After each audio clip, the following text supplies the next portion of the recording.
Macmillan Audio presents The Queens of Innis Lear by Tessa Gratton, read for you by Kate Reading.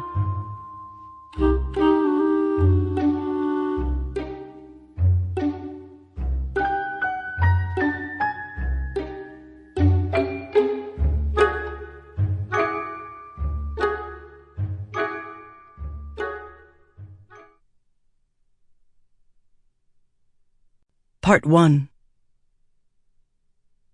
It begins when a wizard cleaves an island from the mainland because the king destroyed her temple.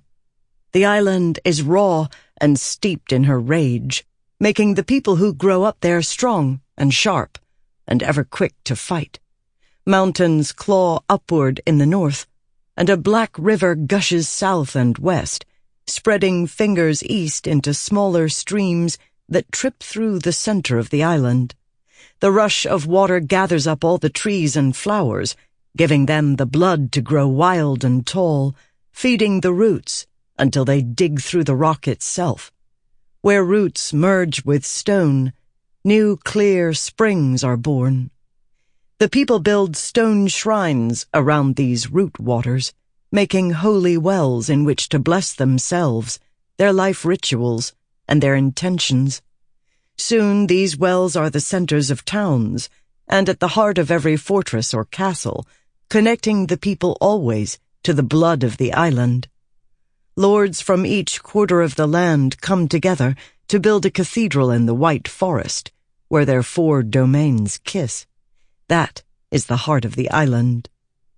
Every generation a child from each quarter kingdom is given to the wild forest for dedication or sacrifice.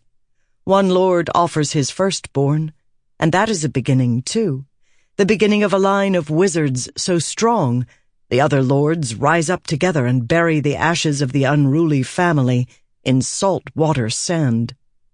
But the magic survives.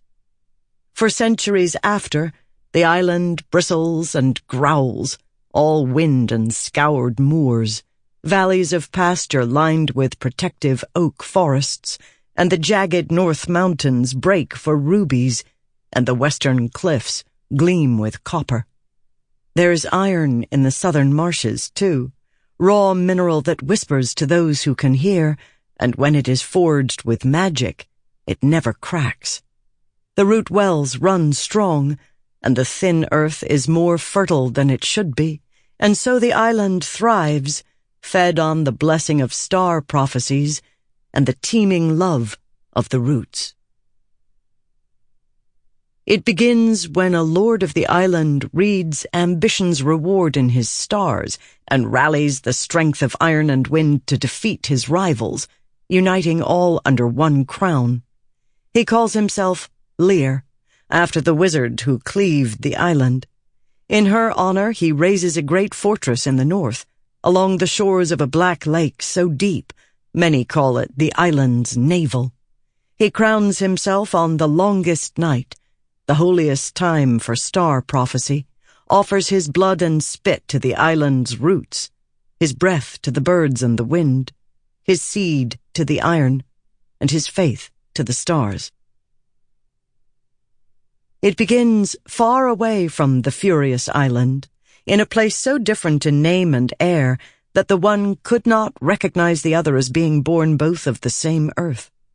There, a young woman asks her grandmother for a ship with which to sail out past the edges of their empire, for she has a hunger to understand the world, to experience something not more broadly, but more deeply, until that one thing becomes an entire universe. She says her curiosity is like sand in a storm, scouring bones smooth as glass. Her grandmother agrees, though suspects she'll never see this daughter of her line again. God will bring us back together, the young woman says, and her grandmother replies to her with only an old desert prayer. Do not forget, you will be air, and you will be rain, and you will be dust, and you will be free. Perhaps Sample complete. Ready to continue?